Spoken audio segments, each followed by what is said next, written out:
Praise the lord. ప్రభువైన యేసుక్రీస్తు నామములో ఈ ఉదయకాలమందు మీ అందరికీ కూడా శుభములు తెలియజేస్తూ ఉన్నాను. దాదాపుగా మనం ఒక 2 దినాల నుండి క్రిస్మస్ ప్రశ్నలు అనే మాట మీద ధ్యానిస్తూ ఉన్నాం. ఒక పితరుని ప్రశ్న, అబ్రహాము అడిగిన ప్రశ్న దేవుణ్ణి ఏమడిగాడు? 100 ఏండ్ల వానికి సంతానము కలుగునా అని అడిగాడు. రెండోది ఒక యాజకుని ప్రశ్న, ప్రవక్త ఆ యాజకుడైన జకర్యా యొక్క ప్రశ్న. ఇది మాకు ఎలాగున తెలియను, వృద్ధులై ఉన్నాం కదా, సంతానం ఎలా కలుగుతుంది అని. అలాగే ఈ దినమందు ఒక కన్య ప్రశ్న, ఆ కన్య మరియ. లూకాసు సువార్త 1వ అధ్యాయంలో 34వ వచనంలో మనకు ఆ మాట కనబడుతుంది. దేవుని దూత మరియకు ప్రత్యక్షమైంది. నువ్వు గర్భము ధరిస్తున్నావు అని అన్నప్పుడు ఆవిడ అన్నమాట ఏంటో తెలుసా? నేను పురుషుని ఎరగని దానినే అని అంటుంది.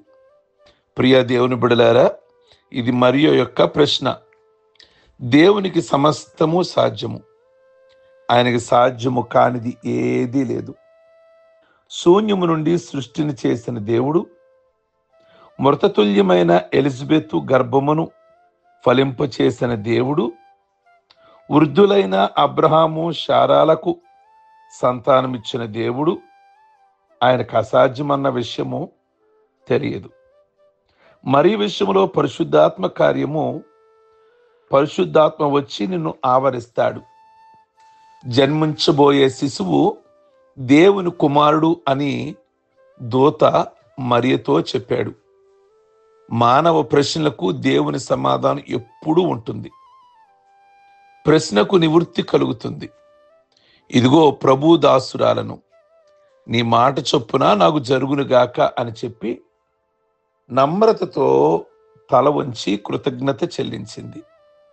ప్రియ దేవుని బిడలారా, ఈ ఉదయకాలమందు మరియకి ప్రశ్న కలిగింది. ఇది ఎలా నాకు సంతానము, ఒక పురుషుడు లేకుండా నాకు ఎలా సంతానము అని తన యొక్క ప్రశ్నను కలగజేసినప్పుడు ప్రభు దూత చెప్తుంది, నువ్వు పరిశుద్ధాత్మ వలన గర్భము ధరించబోతున్నావు, నీకు కుమారుడు కలుగుతాడు అని. కనుక ఈ ఉదయకాలమందు మీరు ఏ విధమైన ప్రశ్నలు కలిగి ఉన్నప్పటికీ ఆయన జవాబు ఇవ్వగలిగిన దేవుడు. అలాగే ఒక జ్ఞాని ప్రశ్న, మత్తయి సువార్త 2వ అధ్యాయము 2వ వచనము. యూదులకు రాజుగా పుట్టినవాడు ఎక్కడున్నాడు అని జ్ఞానులు అడుగుతున్నారు. 2000 సంవత్సరాల పూర్వము జ్ఞానులు యెరూషలేమునకు వచ్చి హేరోదు దగ్గరికి వెళ్ళి, రాజు అయిన హేరోదు దగ్గరికి వెళ్ళి అడిగిన ప్రశ్న ఇది. అప్పటికింకా హేరోదుకు తెలియలేదు యేసయ్య పుట్టాడని.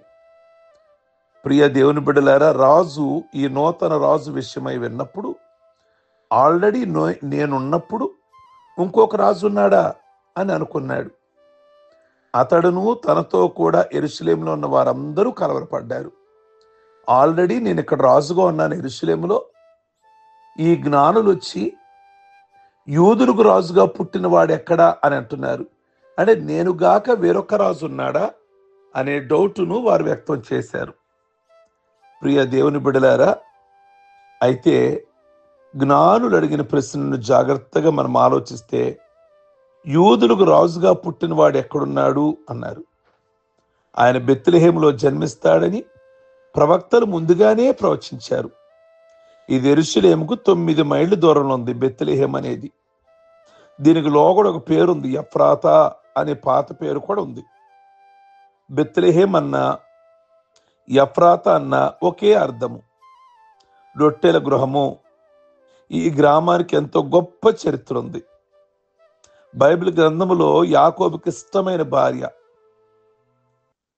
ఆ రాహేలు అక్కడే చనిపోయింది, పాతి పెట్టబడింది. యాకోబు భార్య అయిన రాహేలు. అలాగే రూతు గ్రంథములో మనకు బోయజ్ కనబడతాడు. తను వివాహం చేసుకొనిన రూతు ఈ గ్రామంలోనే నివసించింది. దీనికి దావీదు పట్టణము అని పేరు కూడా ఉంది. బెత్లెహేము, ఎఫ్రాతా యోధా వారి కుటుంబములలో నువ్వు స్వల్ప గ్రామమైనను నా కొరకు ఇశ్రాయేలు నిలబోవాడు నీలో నుండి వచ్చును అని ఎప్పుడో మీకా యేసయ్య జన్మ గురించి, ఆయన పుట్టబోయే ఊరు గురించి జ్ఞాపకం చేస్తూ ఉన్నాడు. ప్రియ దేవుని బిడ్డలారు, ఈ రోజున ఆ జ్ఞానులు వచ్చి అడుగుతున్నారు హేరోదుని, యూదులకు రాజుగా పుట్టినవాడు ఎక్కడా? ఇది క్రిస్మస్ ప్రశ్న. ఎక్కడ పుట్టాడు ఆయన? యెరూషలేం అనే ప్రాంతానికి 9 మైళ్ళ దూరంలో యోధా బెత్లెహేములో పుట్టాడు. ఆయనకు పుట్టక ముందే మీకాని ఆయన కరెక్ట్ ప్లేస్ చెప్పాడు. ఎంత గొప్ప విషయం, ఎంత గొప్ప విషయం. ఎవరైనా పుట్టబోయేది ముందుగా ఒక రాజు ఏ ఊళ్ళో పుట్టబోతున్నాడో చెప్పగలమా? చెప్పలేం కదా. నిజంగా ఆ రోజున ప్రవక్తలు చెప్పినట్లుగానే ప్రభు యోధా బెత్లెహేములో జన్మించారు. ఈ ఉదయకాలం ముందు మీ ప్రశ్న ఏదైనా అయి ఉండొచ్చు. ప్రభువుకు తెలియచేయండి మీ ప్రశ్న, దానికి సమాధానం ఇవ్వగలిగిన వాడు ఆయన. ఆయనకు అసాధ్యమైంది ఏదీ లేదు. సమస్తమును సాధ్యం చేయగలిగిన దేవుడు.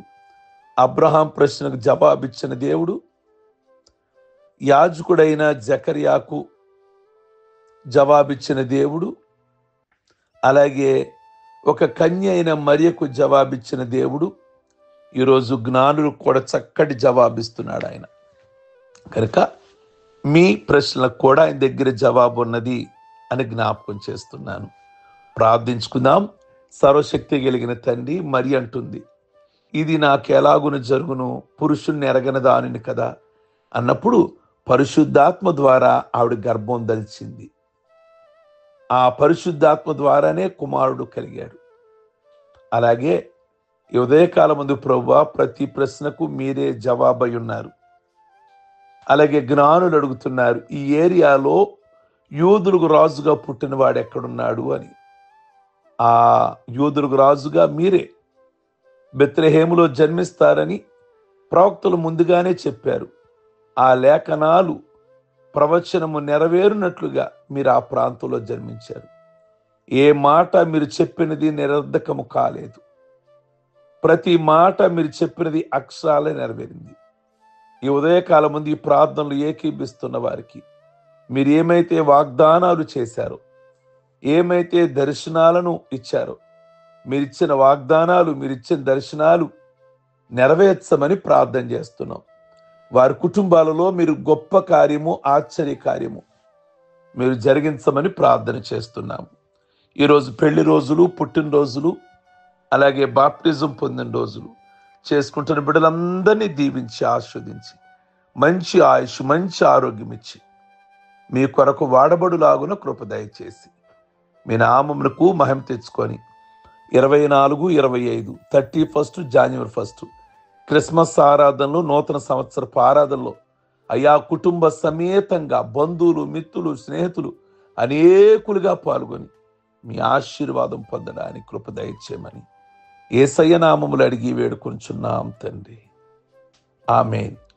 God bless you. ఈ ఉదయకాలమందు ప్రభు మీకు తోడై ఉండును గాక.